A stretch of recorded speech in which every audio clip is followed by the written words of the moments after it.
مرنے سے پہلے اے مسلمان کر لے اس پہ غور، کتابوں کا خدا اور ہے، بابوں کا خدا اور۔ جی نیکسٹ کوشچن نمبر 40 عبد الرحمان بھائی کا بنگلہ دیش سے۔ بریلوی لوگ کہتے ہیں کہ جو جلسے جلوس نہیں مانتا ان کا ہاتھ ہے، ابلیس کا ہاتھ ہے، تو اس کی وضاحت فرما دیں۔ جی تو بس ان کو ہم یہی کہیں گے کہ یہ جلسے جلوس کرنے کی ٹیکنالوجی جو ہے یہ قبل از مسیح ہے، جس کا سب سے بڑا ثبوت یہ ہے کہ صحیح مسلم میں جب نبی الاسلام مدینہ شریف ہجرت کر کے آئے تو چونکہ وہ آپ کا ننہال کا خاندان تھا وہاں پہ بنو نجار، تو انہوں نے نبی الاسلام کا استقبال کیا گھروں کی چھتوں پر چڑھ کر، یا محمدہ یا رسول اللہ کا نعرہ لگا کر، تو اس کا اور جھنڈے بھی اٹھائے ہوئے تھے، نعرے بھی لگائے، طلع البدر علینا بھی پڑھا نبی الاسلام کے استقبال میں۔ لیکن نبی الاسلام نے اپنی مبارک زندگی میں، خلفائے راشدین نے اپنی مبارک زندگی میں کوئی 12 ربیع الاول کو اس طرح سیلیبریٹ نہیں کیا۔ صرف ایک چیز ہے جو مسلم شریف میں آئی کہ نبی الاسلام پیر کا روزہ رکھتے تھے، فرمایا فیہ ولدت وفیہ انزل علیہ۔ جب پوچھا کہ آپ یہ روزہ کیوں رکھتے ہیں، فرمایا فیہ ولدت وفیہ انزل علیہ، اس دن میں پیدا ہوا، اس دن مجھ پہ پہلی وحی نازل ہوئی۔ تو نبی الاسلام جشن قرآن اور جشن ولادت مناتے تھے ہر پیر کو روزہ رکھ کے، نہ کہ سال کے بعد نکل کے۔ اگر سال کے بعد اس طریقے سے نکلنا ہوتا تو حضرت ابوبکر، عمر، عثمان، علی رضی اللہ عنہم اجمعین وعلیہم السلام اجمعین نے کیوں نہیں اس طرح کے جلسے جلوس کیے؟ اور سب سے بڑھ کر مولا علی جو چوتھے خلیفہ راشد ہیں، ان کے زمانے تک تو کوئی حدیث چھپی بھی نہیں رہ گئی تھی، تو کوفے میں 5 سال جو وہ رہے انہوں نے میلاد کے کون سے جلسے جلوس کیے؟ ذرا ہمیں بتائیں، کوئی ضعیف روایت سے ہی بتا دیں، کوئی جھوٹی روایت سے۔ تو آپ کا مطلب یہ ہے کہ آپ یہ کہنا چاہ رہے ہیں کہ خلفائے راشدین نعوذ باللہ اسی کیٹیگری میں فال کرتے تھے جو آپ یہ شعر سناتے ہیں، سوائے ابلیس کے جہاں میں سبھی تو خوشیاں منا رہے ہیں۔ تو اگر خوشی کا اظہار یہی ہے تو پھر تو خلفائے راشدین کو آپ جو ہے وہ ابلیس کی کیٹیگری میں ڈال رہے ہیں۔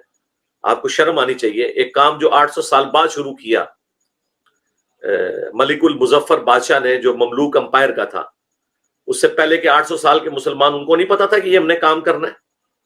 اور بعد میں سلطنت عثمانیہ نے اسے گود لے لیا، اس پورے معاملے کو انہوں نے 12 ربیع الاول کی چھٹی کر دی۔ اور اس سے بڑھ کر جو سلطنت عثمانیہ نے 4 مسلح 400 سال تک ڈالے، خانہ کعبہ کی جمعیت کو توڑ کر امت میں بدعت جاری کی، پھر اللہ تعالیٰ نے ان کا یہ غرور توڑا اور 1926 میں سعودی حکومت وہاں پہ آ گئی۔ ٹھیک ہے، ہماری بھی ان سے کوئی ریزرویشن ہے، لیکن بہرحال مکافات عمل ہوا ہے۔ جو سلطنت عثمانیہ نے اسلام کا حلیہ بگاڑا تھا تو اس کا پھر کاؤنٹر نیریٹو سعودی حکومت کی شکل میں ہی آنا چاہیے تھا، اور انہوں نے وہ ساری بدعات سے پاک کیا، عرب کی سرزمین کو وہاں سے سارے مزارات ختم کیے، اور کہتے ہیں جی مزارات شہید کر دیے۔ وہ شہید تو حلال چیز ہوتی ہے بھائی، جو کام ہی حرام تھا وہ کہاں سے شہید ہو گیا؟ جو کام 650 سال بعد ہو رہا ہے وہ اور مسلم شریف میں حدیث، میں تمہیں منع کرتا ہوں قبروں کو پکا کرنے سے، پر عمارت بنانے سے، جو کام خود خلاف سنت ہو رہا ہے، تو جس نے سنت کو زندہ کیا اس کو کہہ رہے ہیں کہ اس نے غلط کام کیا۔ جی نیکسٹ۔ جی نیکسٹ کوشچن 41 نمبر ہے، انہوں نے ہفتے میں 2 سوال کیے تو اسکپ کر دیا تھا۔ 42 نمبر ریاض بھائی کر دے وہ کارڈ بھی ہوگی بھائی پہلی پی ڈی ایف، چلو جی کرو۔ پہلے کر دیا تھا، 2 سوال کر دی۔ 42 نمبر ریاض بھائی کا مکہ سے۔ میرے کرسچن دوست کا سوال تھا کہ اللہ نے انجیل کو ٹیمپرڈ کیوں ہونے دیا؟ اصل انجیل کہاں پر ہے؟ اور اگر وہ ختم ہو چکی ہے جیسے اللہ نے قرآن کی حفاظت کی ہے، ویسے انجیل کی کیوں نہیں کی؟ یہ تو اللہ کی مرضی ہے، لا یسأل عما یفعل وهم یسألون۔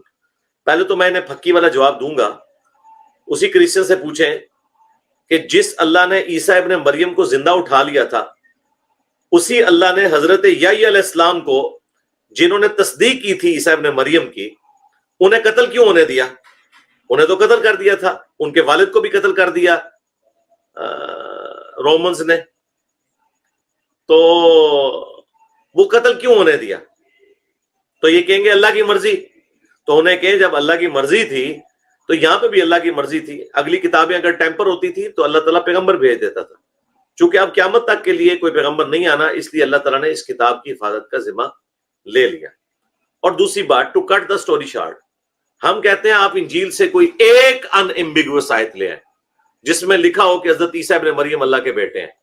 کوئی ایک ان ایمبیگوس آیت لے آئیں جو شرک کی طرف بلاتی ہو، آج کی بھی ٹیمپرڈ تورات اور انجیل میں، اولڈ ٹیسٹمنٹ نیو ٹیسٹمنٹ میں، جو کنگ جیمز ورژن ہے، جو انجیل مقدس کے نام سے بائبل سوسائٹی انارکلی لاہور والے مفت بھی بھجوا دیتے ہیں، اس میں کوئی آیت نکال دیں جو توحید کے منافی ہو، تو ایسی کوئی بات نہیں ہے۔ الحمدللہ اللہ تعالیٰ نے توحید کے حوالے سے آج کی انجیل کو بھی محفوظ کیا ہوا ہے، توحید کے حوالے سے جو چیزیں ہمیں اختلاف ہیں وہ چند ایک چیزیں ہیں اس کے اندر جو ٹیمپر ہوئی ہوئی ہیں، ادروائز دیکھیں نبی الاسلام کو کہا گیا کہ اے نبی سے کہو تورات لے کر آؤ اور پڑھو اس میں سے کہ کہاں اللہ تعالیٰ نے یہ اونٹ کے گوشت کو حرام کیا ہے، اس کانٹیکسٹ میں سورہ ال عمران میں ہے۔